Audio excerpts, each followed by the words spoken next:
Assalamualaikum warahmatullahi wabarakatuh. Bismillahirrahmanirrahim. Alhamdulillahirabbil alamin. Wa bihi nasta'inu ala umuri dunya waddin. Wassalatu wassalamu ala asyrafil anbiya'i wa imamil mursalin. Sayyidina wa maulana Muhammadin wa ala alihi wa sahbihi ajma'in. Amma ba'd. Anak-anak kelas 6 Madrasah Ibtidaiyah Qudsiyah yang saya banggakan dan yang saya cintai. Untuk pelajaran tema pertemuan ini masih tetap tema 1.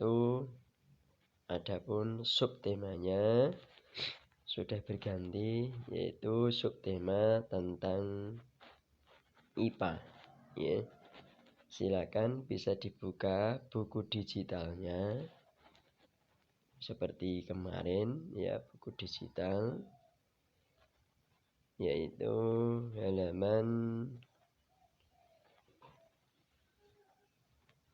5. Buku digital halaman 5. Atau kalau buku paketnya tentang mengetahui atau mengidentifikasi perkembangbiakan generatif. Jadi setelah subtema 1 tentang bahasa Indonesia, untuk subtema yang kedua, ya masih subtema 1 ya. Masuk subtema 1 tapi ganti IPA. Subtemanya masih 1. Ya, tapi ganti IPA. Halaman 5 dalam buku digital, yaitu ada pengetahuan tentang alam. Kita akan membahas yaitu tentang perkembangbiakan tanaman. Pada dasarnya perkembangbiakan tanaman itu ada 2, generatif dan vegetatif. Perkembangbiakan generatif yaitu perkembangbiakan yang secara kawin. Kalau vegetatif, perkembangbiakan secara menjalar, ya, tidak kawin atau tumbuh dengan anak akar atau dengan batang. Jadi perkembangbiakannya tidak kawin. Kalau generatif dengan secara kawin. Perkembangan generatif ini yaitu perkawinan antara jantan dengan kelamin, yaitu melalui bunga.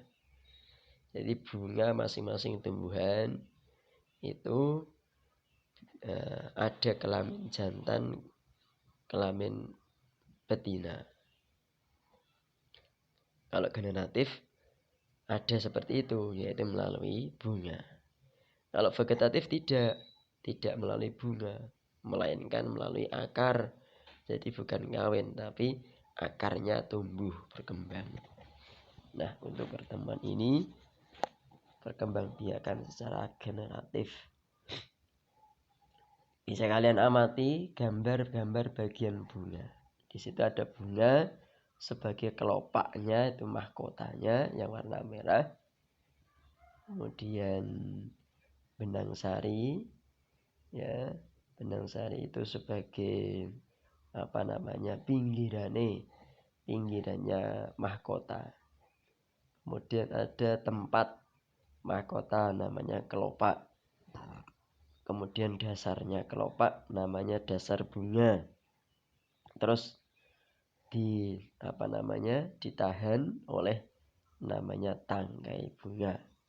Kemudian di dalam kelopak bunga, di dalam dasar bunga itu ada bakal biji. Nah, bakal biji ini adalah yang nanti akan menjadikan perkembangbiakan sebuah tanaman. Terus kemudian yang besar, yang seperti helai besar itu namanya tangkai putih.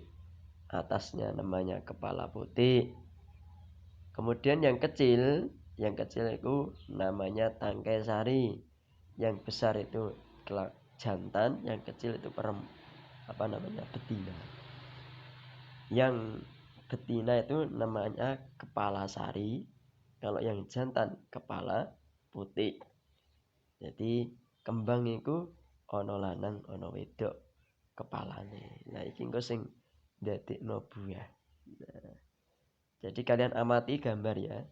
Nah, gambarnya seperti itu. Diingat-ingat.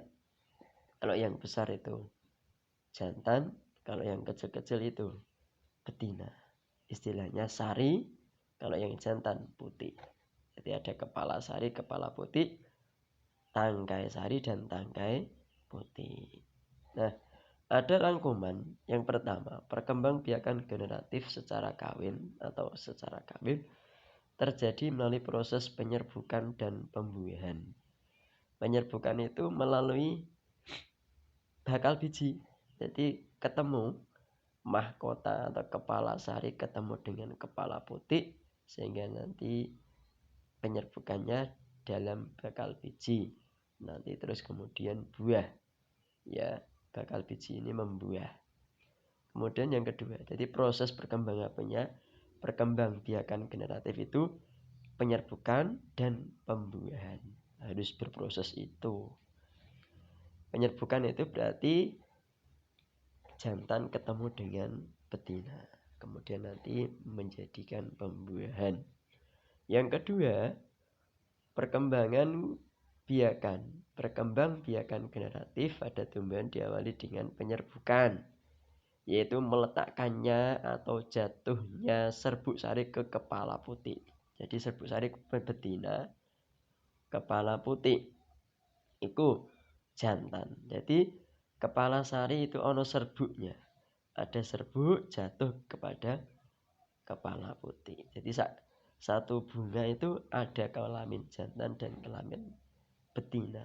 Nanti kelamin betinanya serbuknya jatuh ke kelamin jantan atau kepala putih. Setelah terjadi nomor 3, setelah terjadi penyerbukan itu padha karo perkawinan. Pada serbuk sari tumbuh buluh serbuk sari yang menuju ke ruang bakal biji. Kemudian serbuk sari akan masuk ke ruang bakal biji melalui buluh serbuk sari. Jadi serbuknya ya kecil. Ya, buluh serbuk sari itu kecil. Begitu luar biasanya Gusti Allah membuat tanaman seperti itu bisa berkembang biak. Kaya apa cilike, Masya Allah. Nomor 4, di dalam ruang bakal biji terjadi pembuahan, yaitu peleburan serbuk sari, sel kelamin jantan atau spermatozoid namanya ya. Spermatozoid dengan kepala putih, sel kelamin betina atau sel telur. Jadi kepala putih itu nggone jantan, itu nanti ada sel kelamin betina dan sel telur tiba jatuh di kepala putih dan akhirnya bakal biji. Jadi perkawinan seperti manusia ya. Perkawinan. Tumbuhan juga ada yang perkawinan. Kemudian yang kelima, hasil dari pembuahan adalah zamannya zigot. Ketika sudah bertemu spermatozoid tadi, sel kelamin jantan bertemu dengan kelamin betina atau sel telur, terus berbuah namanya zigot. Kalau manusia atau kalau yang bernyawa kan namanya mudghah ya. Alaqah. Kalau manusia kan alaqah, mudghah. Yang keenam, zigot berkembang menjadi lembaga. Lembaga berkembang menjadi bakal biji. Bakal biji berkembang menjadi biji dan bakal buah. Kemudian bakal buah berkembang menjadi daging buah. Prosesnya seperti itu. 7, lembaga yang berada di dalam biji merupakan calon tumbuhan baru. Jadi di dalam biji itu ada lembaga lagi. Nah, kalau lembaga ini atau lembaga yang di dalam biji itu ditanam, maka akan tumbuh karena sudah ada calon tumbuhan baru. Yang kedelapan, tumbuhan yang berkembang biak secara generatif, contohnya padi, mangga, durian, dan jambu. Itu adalah materi kita IPA, yaitu tentang perkembangbiakan generatif. Sebagai feedback, kalian bisa amati sekitar kalian, ya, sekitar kalian. Coba kalian foto, ya, foto kalian foto bunga yang kalian amati, kemudian nanti tulis apa yang kalian temukan, bunga apa namanya, kemudian cara penyerbukannya bagaimana, terus pokoknya tentang generatif ya, cara penyerbukan. Jadi kamu foto terdiri dari bunga apa namanya, ya, kemudian jadi mulai dari jenis bunga, nama bunga, cara penyerbukannya, dan ya, itu sebagai feedback. Nanti terus dikirim kemana? Nanti dikirim ke link yang saya berikan saja, ya. Nanti link ini besertakan foto, ya, foto dikirim ke situ. Tidak, demikian cukup sekian, semoga bermanfaat bagi kita semua, khususnya bagi kalian yang sedang belajar walaupun dalam kondisi pandemi. Akhirul kalam, kurang lebihnya mohon maaf. Wallahu taufiq wal hidayah. Assalamualaikum warahmatullahi wabarakatuh.